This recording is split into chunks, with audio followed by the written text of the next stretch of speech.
covers New Hampshire like we do. We're WMUR News 9. Now on News 9 tonight, a state trooper is hit by an alleged drunk driver, but not before saving an innocent party from being seriously injured. Plus, the remains of missing lifeguard Molly Bish are finally identified. And New Hampshire reacts to Hillary Clinton's book. How are sales so far? Good evening, New Hampshire. A state trooper is on the mend tonight after his cruiser was hit by an alleged drunk driver. It happened late this afternoon, and authorities say the trooper was assisting a motorist when something went terribly wrong. WMUR Sean McDonald joins us now live along Route 293 with more. Well, Tiffany, troopers we spoke with say it's one of the scariest types of calls they can get when a colleague gets hurt working on the highways out here. Well, today it happened to one trooper, and tonight his actions are being called heroic. For a state trooper, the workplace can sometimes be a dangerous environment. And these guys take their lives in their hands every time they go out there. It's something Trooper Tim Lenski learned the hard way Monday afternoon. He walked away from this triple car crash considered a hero for protecting another driver from a collision. State police say during the rush hour push along the Everett Turnpike, the trooper stopped to assist a woman with a flat tire. The car was parked in the left-hand shoulder.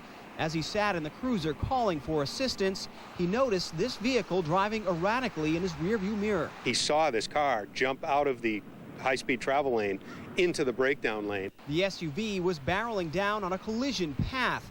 The trooper had only a fraction of a second to react. He got his car into gear and lurched forward, which jumped the other car forward, possibly saving this woman's life. The accident, police say, may have been the result of a drunk driver. The operator of the SUV, 40-year-old Stephen Bridges of Pepperell, Mass., was charged with DWI. At the scene, police were seen removing empty beer cans from the vehicle.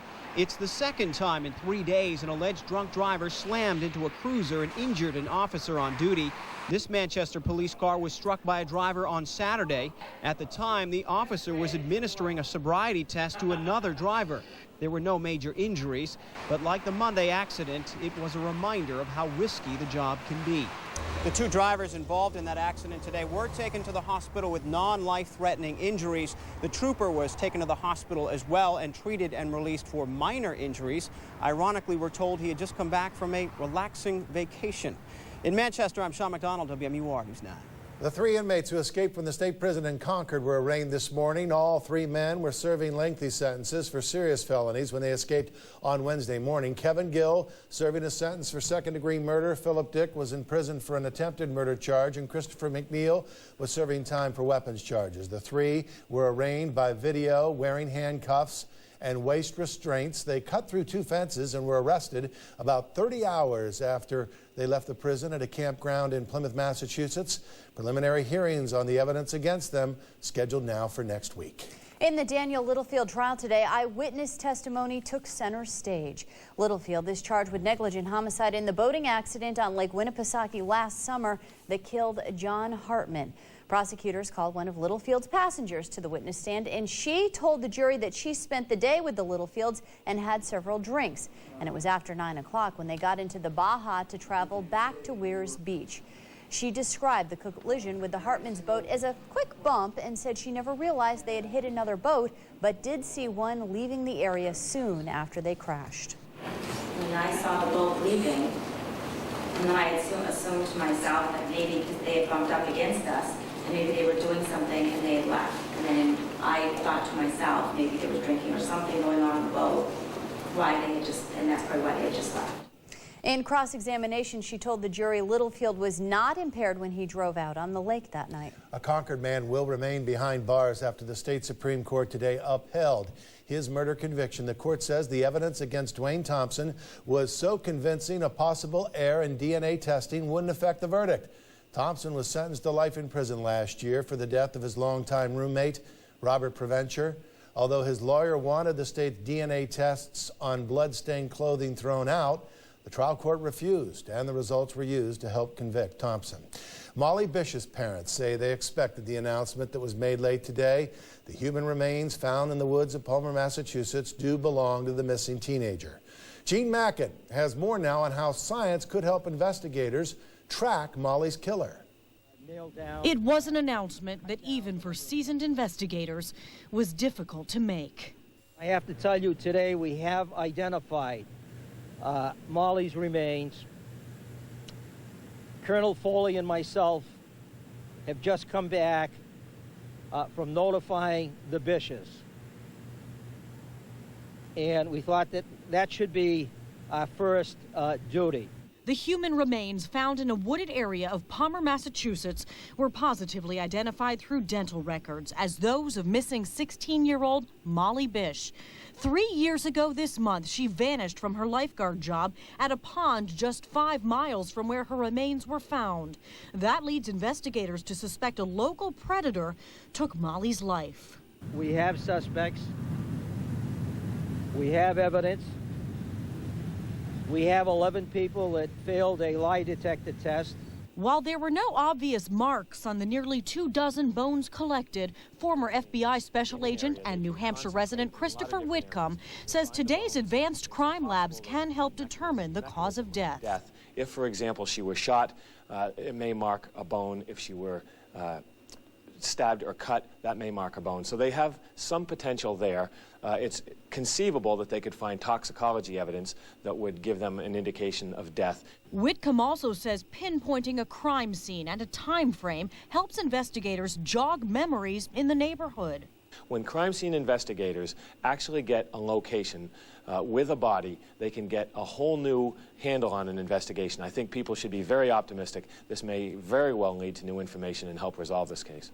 Investigators will also turn to the internet, searching law enforcement databases. Databases like VICAP, the Violent Criminal Apprehension Program, looking for similar crimes in other states that could be connected. Jean Mackin, WMUR, News 9. State Fish and Game divers will resume the search for 2 Manchester men tomorrow morning. 21-year-old Michael Vugias and 29-year-old Ethan Chambreras were last seen Friday afternoon at the Little Bay Marina at Dover Point. They left on Chambreras' boat, the Black Beauty, and apparently headed toward the Isle of Shoals. Their boat was discovered on Saturday, anchored in Great Bay, the opposite direction of where the 2 men were headed. The skiff was gone and there was no sign of the 2 fishermen. The Coast Guard has called off their search. The 25-year-old Guilford police officer who drowned last week was laid to rest today. Kanan Flynn died on Wednesday in Lake Winnisquam. He had been fishing and somehow fell out of the boat. Witnesses on shore tried to help him, but he went under before they could reach him. Funeral services were held yesterday in Claremont for Flynn. He's being buried in the afternoon today, Southington, Connecticut, where his family once lived.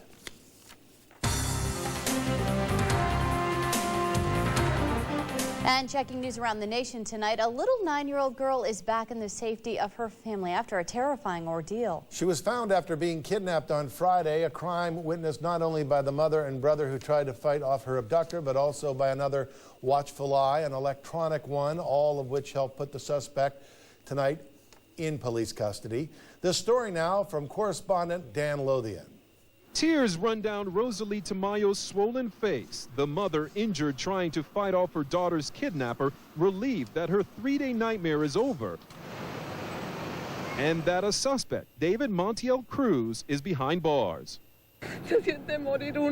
Her words in Spanish flowing without pause. When you feel you lose a child, she says, it is like the feeling of dying. Her family's been through a great deal of pain. Her neighborhood has been through a great deal of pain. The 9-year-old victim, who police say may have been sexually assaulted, turned up at this convenience store Sunday night, more than 20 miles from her San Jose home, where she was abducted on Friday. The store's owner called 911 after questioning the frightened 4th grader who had asked to use the phone. I asked her, how old are you? She said 9. So right away I figured out she's the one missing from San Jose. From this street, where a neighbor's surveillance tape captured the bold daytime crime, the 9-year-old returns from school and encounters the waiting attacker. Her mother and brother show up a few minutes later and become victims too. The suspect, who had pulled his car into the family's garage, speeds off with the young girl. The FBI, 150 local police, and search and rescue teams from 7 counties launch a massive manhunt. The surveillance tape is released, along with this sketch of the suspect. Late last night, the first big break. The young girl is found at this store, shaken but safe.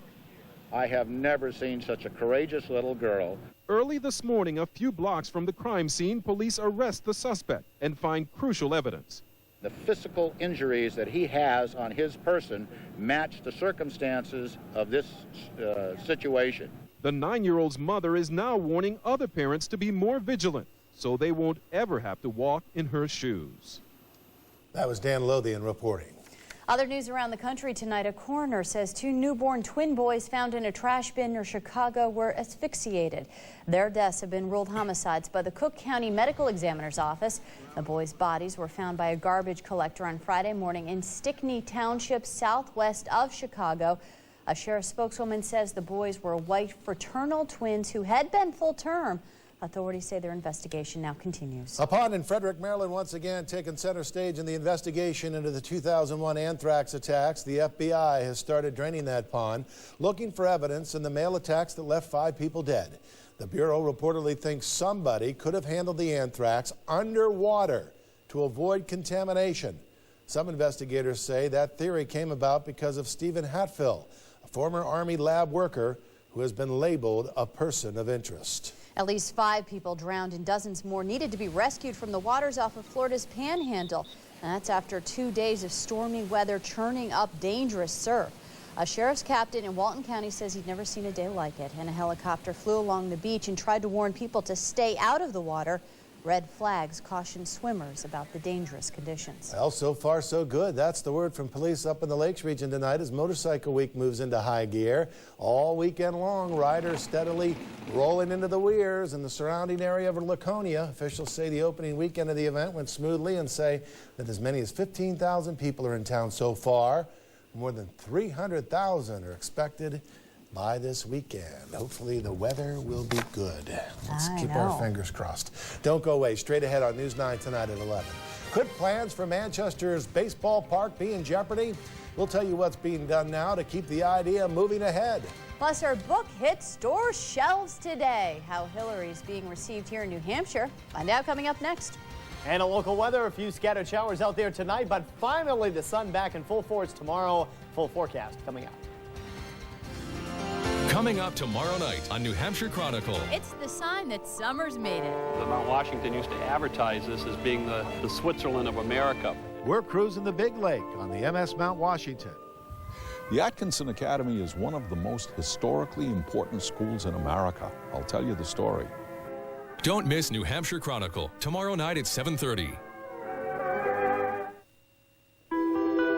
There's a state where the national pastime is the game of what if. What if all cars were turbocharged? What if innovation were the official currency? Saabs are made in a state of independence, where freedom is held as tightly as the road. Welcome. The turbocharged Saab 9.3 linear sports sedan. Available in the state of independence for as low as $299 a month. Pork. It's the most popular meat in the world, but we don't carry it. Not unless it's up to 98% fat-free. Not unless it's the highest quality in the U.S. Not unless it's Smithfield Lean Generation pork. At Hannaford, we go out of our way to get the highest quality meats in the country. So it's not surprising that the only pork we carry is tender and juicy Lean Generation.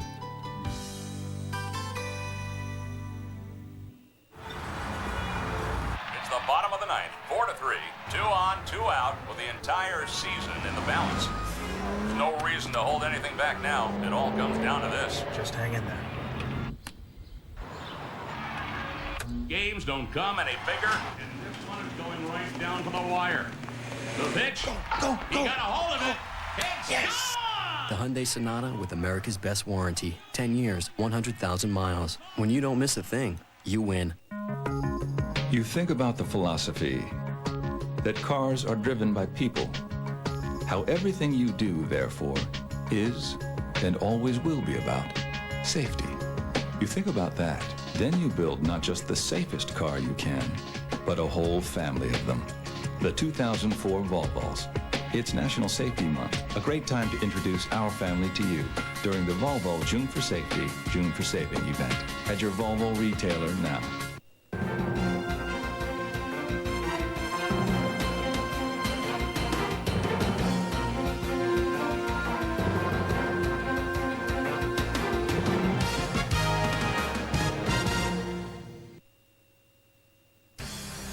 No one covers New Hampshire like we do. You're watching WMUR News 9 with Tom Griffith, Tiffany Eddy, meteorologist Mike Haddad, and Charlie Sherman on sports. Now, News 9 continues. The Board of Aldermen in Manchester will vote tomorrow night for a plan to bring a $100 million hotel and baseball stadium project to the city by the year 2005. But with one key tenant pulling out, some are wondering if the plan can stay alive. The original proposal had a power plant on the complex, which also includes a hotel, 2 high-rise condos, over 200,000 square feet of retail space, and a municipally financed baseball stadium. The power plant is now off the table. Today, developers said they'll use that portion of the land for additional retail space. That should generate the $40 million in tax revenue needed to keep the project viable. They say much has been made about the ballpark, but the linchpin is really the development project. Baseball's the sexy piece of the steel. We knew that. But baseball drives the performer of the site. We're now focusing in the project on hotel, retail, and residential to create a lifestyle center similar to centers that have been created in other parts of the country. And we'll be continuing to follow the story for you, bring you the outcome of tomorrow's vote right here on News 9 tonight at 11. Well, it's shaping up to be the biggest seller of the year 2003. Hillary Clinton's new book, Living History, hit store shelves Monday morning. Sales at this border store in Concord were quite brisk. The manager tells us that Clinton's Tell-All will probably be the best new release of 2003. Those buying the book say they want to learn more about the freshman senator and possible presidential candidate of the future. And I consider her to be a woman of intelligence, strength, and grace. And there's a lot more I want to know about her. She's a woman for us all to watch for the future. I think she sets an example one way or the other for young women today. The publisher printed 1 million copies in the first edition. The senator was paid $8 million for her thoughts. Now, meteorologist Mike Haddad and the Stormwatch 9 forecast. And for the third consecutive day, clouds winning the battle out there, but I have some good news at least for tomorrow. If you have tomorrow off, you are in luck. Probably one of the finest days so far this spring. And yes, we are still in spring for another 12 days or so. 67, the official high in Concord. Normal high is 76. The record high, 98, set back in 1933. Just a little bit of precipitation today in Concord, but we have seen a few steadier showers, especially through the Lakes region and points north today. Right now, readings are in the upper 50s to lower 60s in many locations, but right along the water's edge as sea breeze kicking in, knocking temperatures into the mid to upper 50s late this afternoon, early this evening, and now a lower 50s. Mid-50s in the Great North Woods, Mount Washington coming in at 41. We have seen the showers tapering off, but still more upstream, especially in upstate New York. The best threat of showers tonight will be from the Lakes region on north, although there could be a scattered shower here in the southern fringe here that works in the southern parts of the state overnight. But basically, the trend will be for drying as we work through the wee hours of the morning.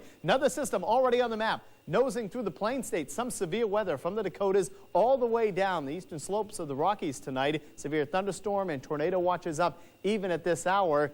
And those storms will be racing through the Great Lakes tomorrow and tomorrow night and right over New England during the day on Wednesday. There is a good chance, or the first chance this season, of some potentially severe weather. So we'll watch that carefully during the day tomorrow. But tomorrow, a lot of sunshine. It will be pleasantly warm, upper 70s to near 80. Certainly nice for a change as high pressure builds in again for one day. The system moves out late tonight with a few scattered showers ending, and the next one on our doorstep by Tuesday night and early Wednesday. But that should move out quickly for Thursday, giving us another nice day. So the picks of the week tomorrow and again on Thursday, showers and storms in between on Wednesday, and maybe more unsettled weather by the end of the week. So 4 overnight, passing shower, maybe a thunder shower, complete clearing, especially after 2 or 3 a.m., and seasonably cool, 47 to 55 by daybreak. A beautiful day tomorrow. Lots of sun, a bit breezy and pleasantly warm, lower 70s up north, upper 70s to near 80 south, even a nice beach day. As a matter of fact, that UV index in the high zone. That means fair skin will burn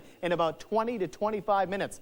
Winds will be out of the northwest at 8 to 16 knots. Great day to do some sailing. 53 the ocean temperature, in a lake, a cool 58. High tide at Hampton Harbor near 8 in the morning. For tomorrow, again, lots of sun. Partly sunny on Wednesday, but the clouds will win the battle. Scattered showers and thunderstorms, a good bet. A potential for some severe ones. Again, we'll watch it carefully tomorrow night, and throughout Wednesday. Thursday looks like a nice day. More rain moves in for Friday. Of course, this past week we had the gorgeous weather Friday and then a lousy weekend, so maybe, the rain comes in Friday. It's still out there. We'll watch it. All right. Thank you very much. Charlie, and with All right, sports. let me see if I have this right now. The Bruins fire Pat Burns. He gets hired by New Jersey. They win the Stanley Cup, and the Bruins stink and can't keep a coach. All right. Stanley Cup Game 7. Not much more exciting than that. Yep. New Hampshire zone wins the Stanley Cup. We'll explain coming up in sports. And as part of the Southern New Hampshire News Network, here's a look at some of the headlines you'll see in tomorrow's Telegraph.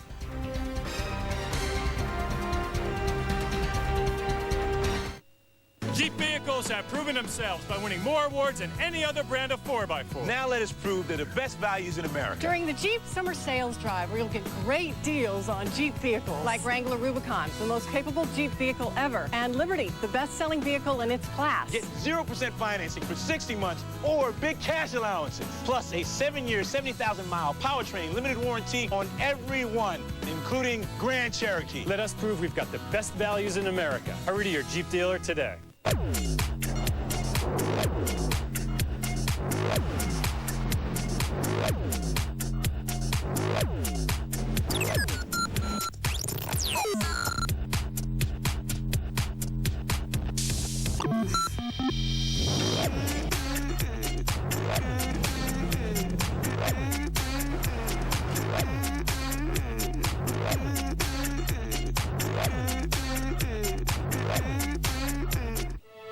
When I go into the schools, I'm very proud of what I do. I help kids learn to read.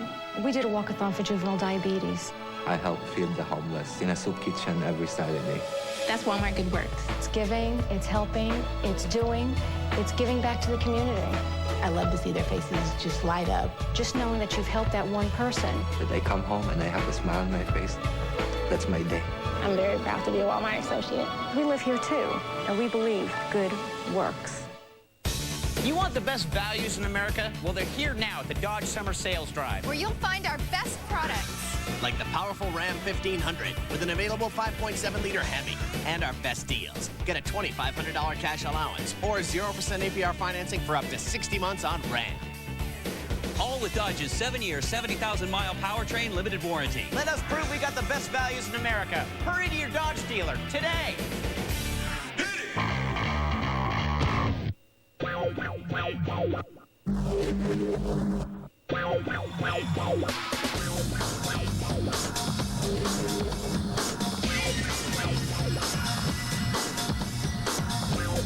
There is a place where the rest of the world's sports sedans can be found. We call it a rear view mirror. The BMW 3 Series, the ultimate driving machine. Test drive a 3 Series at your authorized BMW center. I'm Chris Bury. Coming up on Nightline, she was a polarizing first lady, a lightning rod for controversy, but she's kept a low profile as a junior senator. So why is she back in the spotlight? Hillary's Odyssey tonight.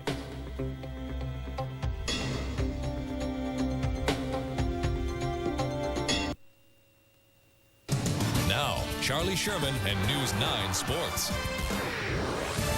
For the 12th time in Stanley Cup Championship history, the series was decided by a 7th game. The Devils hosting the Ducks in New Jersey. A wild night for hockey. No score, second period. Mike Rupp deflects a Scott Niedermayer slap shot, and the first goal is finally scored. 1-0 New Jersey. Would that hold up? Oh, there would be more. Jeff Friesen has had an unbelievable playoff. Fires in a rebound pass, Jean-Sebastien Giguère. 2-0 Devils. Then in the third period, Friesen again with a great goal to put it out of reach. The Devils win their third Stanley Cup in 9 years, the first for Pat Burns. There he is as a coach of a National Hockey League team. 3-0 the final. Jean-Sebastien Giguère named the winner of the Conn Smythe Trophy as the playoff MVP. Just proud of the way our guys came out tonight and the way we took control of the game. We've always found a way to win all year, and we did it on the last game of the year once again. It's awesome. We feel really at ease playing in our own building, and it's the only reason why we won the Stanley Cup is because we were so dominant in our own building. an off day for the Red Sox. They went 5-7 during their recent road trip. They open up a 3-game interleague series with the St. Louis Cardinals at Fenway tomorrow. First time Cardinals been there since Game 7 of the 1967 World Series. The Yankees lead the Red Sox by a half game in the American League East. Young Kim scheduled to make a second start as a member of the Red Sox tomorrow night. The Nashua Pride still on the road. They closed out a 3-game series in Camden, New Jersey tonight with yet another victory. Nashua winning it 5-4 over the River Sharks. Ryan Van Horn with his third home run. Tony Taylor with the win. He improves to 4-1 on the season. The son of Red Sox great Ted Williams just won't go away, will he? John Henry Williams going to continue his attempt to play professional baseball with his next stop, Selma, Alabama. He'll play for the Selma Cloverleafs of the Southeastern League. Williams was released by the Schaumburg Flyers of the Northern League on May 28th after going 0-7. Division III boys lacrosse semifinals today, Stello Stadium in Nashua. Portsmouth and Laconia in the first game. And that's Kevin Woodfried making it 3-2 Laconia, 8-5 Laconia. Andrew Hislop, nice look to Andy O'Neill, 8-6. H.M. still on top. Laconia gets a big goal from Tyler David. Bouncing it in 9-6. Laconia holds on to win it over the Clippers 11-10. In the nightcap, Kearsarge, who's had a terrific season against Merrimack Valley. Cougars score first. Jake Spadafora, he gets the nice goal right into the netting. 1-0 Kearsarge. Then Spadafora does it again and charges the middle of the field. 2-0 Cougars. Dylan Lynch would find Tanner Jakes to put Kearsarge up 3-0. They win it 13-2. They will play Laconia for the Division III championship. A couple of big charity golf tournaments today. The first one at Windham Country Club. That's, where is he? There's WMUR's Jamie Staten. That's not him. He's in there somewhere. He was among those teeing off in the 6th annual Windham Lions Club golf tournament. There he is. I knew he was there somewhere. Okay, yeah. Proceeds of the event. Let's see, Jamie hit that ball. All those golf tips really paying off for Jamie.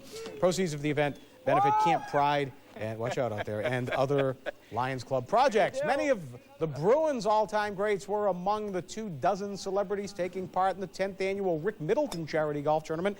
That takes place at Concord Country Club. Ray Bork, Brad Park, Terry O'Reilly, Ken Hodge, Don Marquardt, and many other celebrities like Ian Ziering of 90210 on hand, helping to raise funds for the Manchester Police Athletic League. The ex-Bruins, my old friends, have shown up, and it is a great annual event, as you said, the 10th year for the Manchester Police Athletic League, and hopefully I'm thinking of moving it to Las Vegas in July, and we'll get better weather. Rick does a great job with CB to put this event on, and for a great cause, and his 10th anniversary, so he's done a lot of good things for a lot of people. And it's a very entertaining day. I wish the weather was a little bit better, but Ricky has a history of that. Yeah, it usually snows on the tournament. They moved it so they would get away from the bad weather to June. And it was cold and rainy anyway. But a great time and a lot of money raised for the Police Athletic League. All right. Thanks a lot, Charlie. Still to come on News 9 tonight. I'm going to tell you what town is hoping to get back a piece of its history.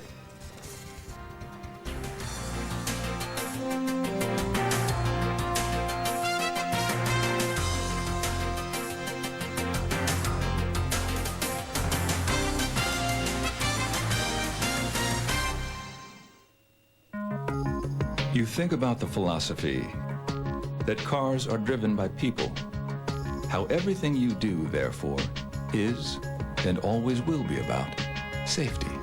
You think about that, then you build not just the safest car you can, but a whole family of them. The 2004 Volvos.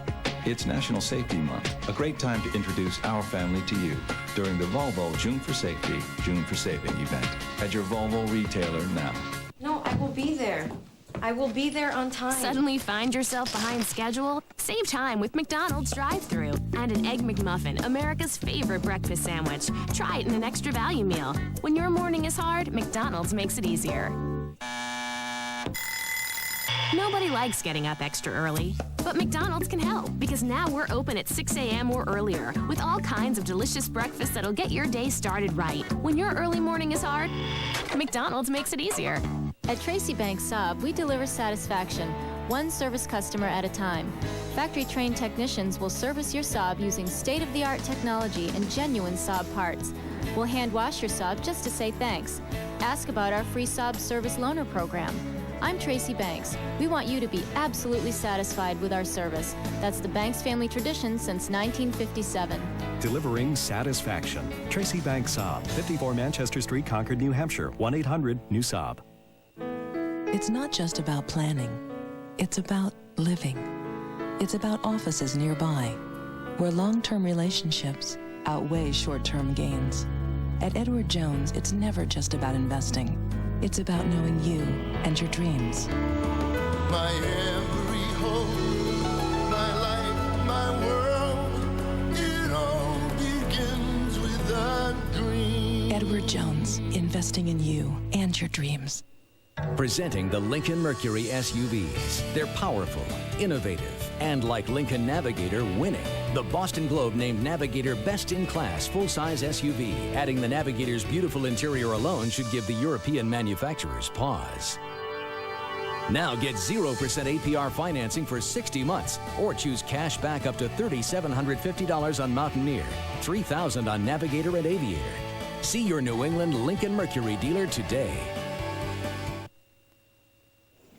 And finally tonight, a piece of Meredith history is going up for sale. And if the town has its way, it will return to where it belongs. A 1928 Ford fire engine that was the town's first motorized piece of fire equipment is for sale. Local historian Jim Wallace said he met the owner of the truck about 10 years ago and told him that if he ever wanted to sell the truck, he should call, and he did.